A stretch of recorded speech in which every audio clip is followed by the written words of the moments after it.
ఒక గొప్ప శకం ముగింపుకొస్తున్నప్పుడు ఆ, ఒక నాయకుడు తన చివరి రోజుల్లో ఉన్నప్పుడు భవిష్యత్తు తరాలకు దారి చూపించడానికి ఏం చేస్తాడు? మ్మ్, మంచి ప్రశ్న.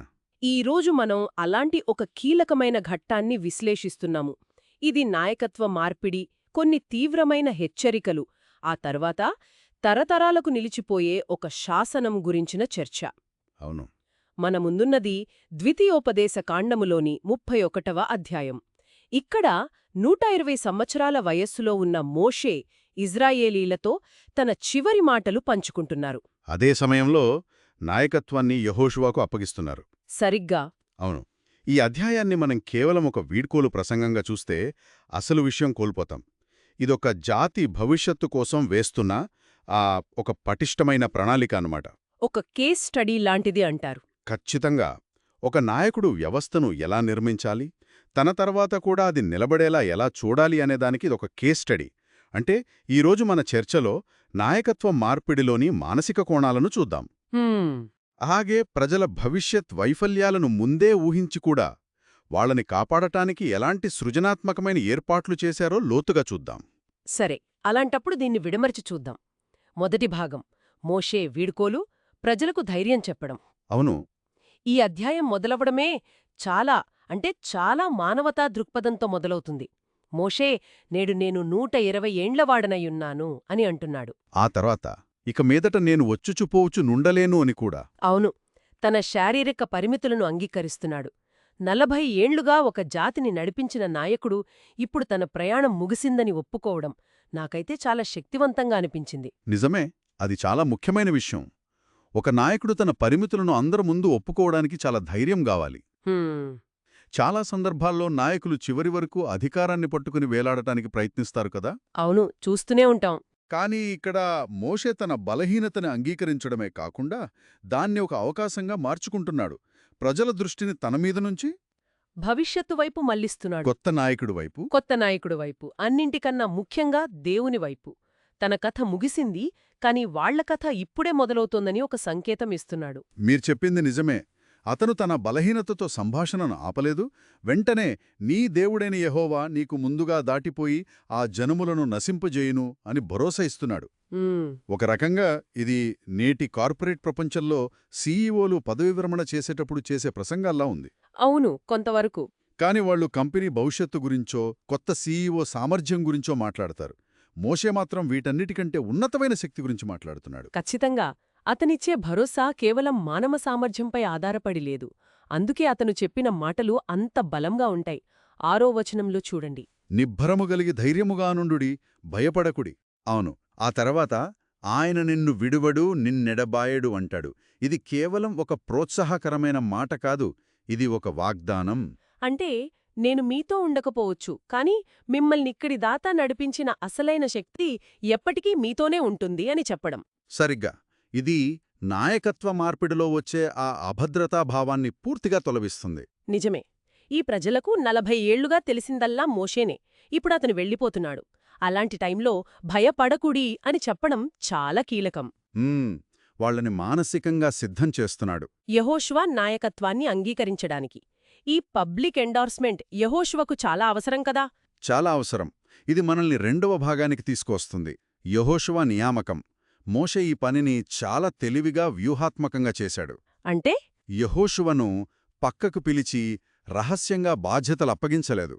మనకు ఆధారమేం చెబుతుంది? ఇజ్రాయేలీయులందరి ఎవట అతనితో మాట్లాడాడు. ఆ పారదర్శకత. అవును. ఆ పారదర్శకత ఎందుకంత ముఖ్యమంటారు? బహుశా ఎలాంటి గందరగోళానికి తావివ్వకుండా ఉండటానికేమో. ప్రజలందరి ముందు అధికారాన్ని అప్పగించడం వల్ల యెహోషువ నాయకత్వానికి ఒక చట్టబద్ధత వస్తుంది. అంటే మోషే తర్వాత ఎవరు అనే ప్రశ్నకు తావుండదు. ఉండదు. కాని నాకో సందేహం ఉంది. ఇది యెహోషువపై మరింత ఒత్తిడిని పెంచదా?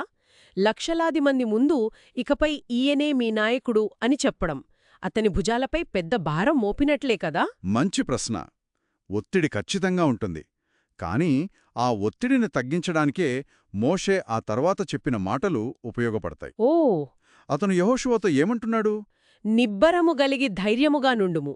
నీ ముందర నడుచువాడు యెహోవా, ఆయన నీకు తోడయ్యుండును అని. అంటే ఈ భారాన్ని నువ్వు ఒంటరిగా మోయాల్సిన అవసరం లేదు అని భరోసా ఇస్తున్నాడు. సరిగ్గా. అంతేకాదు, ఈ నిబ్బరము గలిగి ధైర్యముగా నుండుము అనే వాక్యం ఈ అధ్యాయంలో 3 సార్లు వస్తుంది. 3 సార్లా? అవును. మొదట ప్రజనకు, తరువాత యెహోషువకు మోషే చెబుతాడు. ఆ తర్వాత స్వయంగా దేవుడే యెహోషువకు చెబుతాడు. ఆ పునరావృత్తము మగు చాలా ఆసక్తికరంగా అనిపించింది. అది కేవలం ప్రోత్సాహంలా లేదు, ఒక హెచ్చరికలా ఉంది. ఎలా? అంటే ముందుకు వెళ్లే మార్గం చాలా కఠినంగా ఉండబోతోంది, నీకు అసాధారణమైన ధైర్యం అవసరం అని పదే పదే గుర్తు చేస్తున్నట్లుంది. సరిగ్గా అదే. వాగ్దాన దేశాన్ని స్వాధీనం చేసుకోవటమనేది సులువైన పని కాదు. అనేక యుద్ధాలు చేయాలి, సవాళ్లను ఎదుర్కోవాలి. ఆ సమయంలో యెహోషువ వెనకడుగు వేయకుండా ఉండటానికి ఈ మాటలు ఒక మానసిక కవచంలా పనిచేస్తాయి. అతని ఎప్పుడు బలహీనంగా అనిపించినా. అవును. మోషే అందరి ముందు నాకీ మాట చెప్పాడు, దేవుడే నాతో ఈ మాట చెప్పాడు అనే జ్ఞాపకం అతనికి బలాన్నిస్తుంది. ఇది ఒక వ్యక్తిగత నియామకం కంటే చాలా ఎక్కువ. ఇది ఒక దైవిక ఆదేశం. అంటే యెహోషువ నాయకత్వాన్ని స్థిరపరచడమే కాకుండా భవిష్యత్తు కోసం ఒక వ్యవస్థను కూడా నిర్మించాడు. కేవలం ఒక వ్యక్తిపై ఆధారపడకుండా ఒక శాశ్వతమైన మార్గదర్శిని కూడా అందించాడు. అదే ఆ ధర్మశాస్త్రం మనల్ని 3వ విభాగానికి తీసుకువస్తోంది. మోషే కేవలం మాటలతో చెప్పి వదిలేయకుండా ఈ ధర్మశాస్త్రమును వ్రాసి యాజకులకు, పెద్దలకు అప్పగించాడు. ఇది చాలా కీలకమైన చర్య. మాటలు కాలక్రమేణా మారిపోవచ్చు, మర్చిపోవచ్చు. కాని రాత శాశ్వతంగా ఉంటుంది. ఒక జాతికి రాజ్యాంగం లాంటిదన్నమాట. ఒక ప్రమాణాన్ని నిర్దేశిస్తోంది. అవును. వాళ్ల బాధ్యతలేమిటి అనేది స్పష్టంగా తెలియజేస్తోంది. కాని మోషే అంతటా ఆగలేదు. ఆ గ్రంథాన్ని రాసి దాన్ని భద్రంగా దాచిపెట్టమనలేదు. లేదు, అతను దాన్ని ప్రజల జీవితంలో ఒక భాగం చేయాలనుకున్నాడు.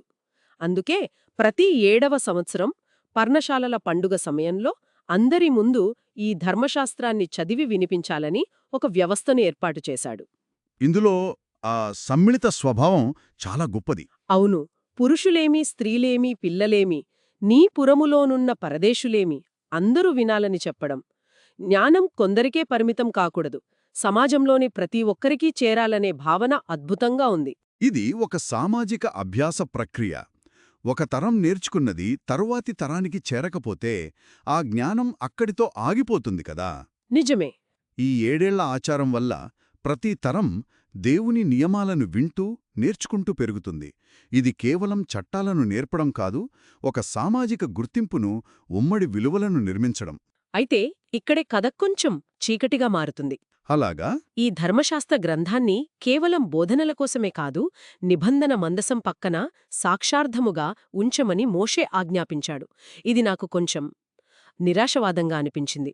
అంటే తన చివరి రోజుల్లో తన ప్రజల భవిష్యత్తు వైఫల్యాన్ని ముందే ఊహించి, మీరు దారి తప్పినప్పుడు ఇది మీపై సాక్ష్యం పలుకుతుంది అని చెప్పడం ఎంత కఠినమైన విషయం.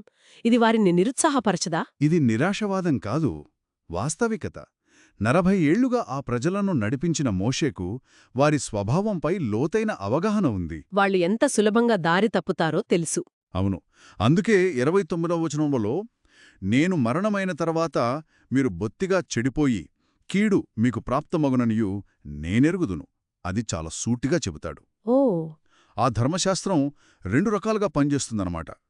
1 వారికి సరైన మార్గాన్ని చూపించే దీపంలా, 2 వారు దారి తప్పినప్పుడు వారి తప్పుని ఎత్తి చూపే అద్దంలా. అంటే ఒకేసారి మార్గదర్శి మరియు హెచ్చరిక. ఈ ద్వంద్వ ప్రయోజనం ఆసక్తికరంగా ఉంది. ఖచ్చితంగా.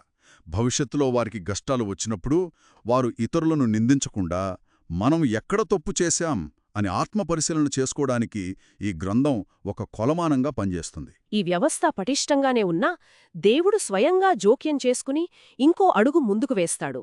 ఇది మనల్ని చివరి మరియు అత్యంత ఆశ్చర్యకరమైన విభాగానికి తీసుకువస్తుంది. అవును. దేవుడు మోషేను, యెహోషువను పిలుస్తాడు. పిలిచి ప్రజల భవిష్యత్తు తిరుగుబాటు గురించి మరింత స్పష్టంగా ప్రవచిస్తాడు. వారు సమృద్ధిని చూసిన తర్వాత దేవుడిని మర్చిపోతారని చెబుతాడు. అవును. ఇది మానవ చరిత్రలో మనం పదే పదే చూసే నమూనా. కష్టాల్లో ఉన్నప్పుడు దేవుణ్ణి తలుచుకోవడం, సుఖాలు రాగానే మర్చిపోవడం. అయితే దేవుడి సమస్యకు సూచించిన పరిష్కారం నన్ను ఎప్పుడూ ఆశ్చర్యపరుస్తుంది. అతను మరో 10 ఆజ్ఞలివ్వలేదు, మరో కఠినమైన చట్టాన్ని ప్రతిపాదించలేదు. లేదు, ఆయన సూచించింది ఒక కీర్తన, ఒక పాట మీరు కీర్తన వ్రాసి ఇజ్రాయేలీలకు నేర్పుడి. దానిని వారికి కంఠపాఠముగా చేయించుము అని ఆజ్ఞాపించాడు. ఒక జాతి భవిష్యత్ వైఫల్యాన్ని నిరోధించడానికి ఒక పాటను ఎందుకెంచుకోవాలి? నాకైతే అది చాలా బలహీనమైన ఆయుధంగా అనిపిస్తోంది. కఠినమైన చట్టం ముందు కళ ఎంతవరకు నిలబడుతుంది? మీరు చెప్పినట్లు పైకి చూస్తే అది బలహీనంగానే అనిపించవచ్చు. కానీ ఇది చాలా లోతైన మానసిక వ్యూహం. ఎలా? చట్టాలు నియమాలు మన మెదడులో ఉంటాయి. వాటిని మనం గౌరవించవచ్చు లేదా ఉల్లంఘించవచ్చు. కాని పాటలు మన హృదయంలో, మన ఆత్మలో నిలిచిపోతాయి. నిజమే, చట్టాలను మర్చిపోవచ్చు. కానీ చిన్నప్పటినుంచి నేర్చుకున్న పాటలను అంత తేలికగా మర్చిపోలేం. అవి మన సంస్కృతిలో, మన జ్ఞాపకాలలో, మన అస్తిత్వంలో భాగమైపోతాయి. అంటే ఆ పాట ఒక ఎలారం లాంటిదనమాట. వారు దారి తప్పినప్పుడు వారి మనస్సాక్షిని తట్టి లేపడానికి. సరిగ్గా. చట్టం ద్వారా నియంత్రించడం కంటే కళ ద్వారా గుర్తుచేయడం. దేవుడు చెప్పినట్లు భవిష్యత్తులో వారికి ఆపదలు వచ్చినప్పుడు 21వ వచనంలో ఉన్నట్లు ఈ కీర్తన వారి ఎదుట సాక్షిగా నుండి సాక్ష్యము పలుకును. తమ కష్టాలకు కారణం దేవుడిని విడిచిపెట్టడమే అని ఆ పాట వారికి గుర్తుచేస్తుంది. ఆలోచిస్తే ఒక తండ్రి తన కొడుక్కి, ఒక తల్లి తన కూతురికి ఈ పాటను నేర్పుతారు. అలా ఆ హెచ్చరిక వారి సామాజిక డిఎన్ఏలో భాగమైపోతుంది. అవును. కష్టాల్లో ఉన్నప్పుడు ఆ పాత పాట ఎందుకు మనల్ని హెచ్చరించింది, దాని అర్థం ఇదేనా అని వారు ఆలోచించడం మొదలుపెడతారు. మనం చరిత్రలో కూడా ఇది చూస్తాం. బానిసత్వంలో ఉన్నప్పుడు ఎన్నో సంస్కృతులు తమ కథలను పాటల రూపంలోనే బ్రతికించుకున్నాయి కదా. ఖచ్చితంగా.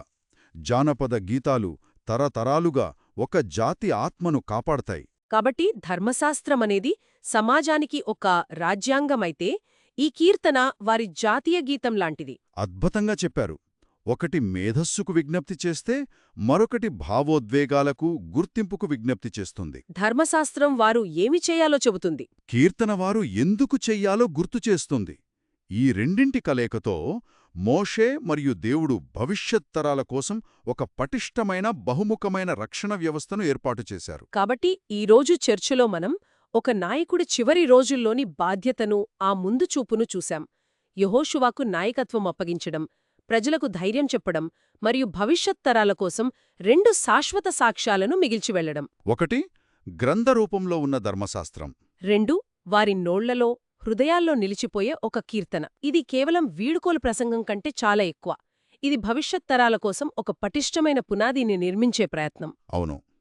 ఇది మనల్ని ఒక లోతైన ప్రశ్న వద్దకు తీసుకువస్తుంది. ఒక సమాజం తన విలువల నుండి తప్పిపోకుండా నిరోధించటానికి ఏది ఎక్కువ ప్రభావవంతమైనది? వారి జ్ఞాపకాలలో అల్లికపోయి వారిని నిరంతరం హెచ్చరించే, ప్రేరేపించే ఒక పాట, ఒక కథ, ఒక కళారూపమా?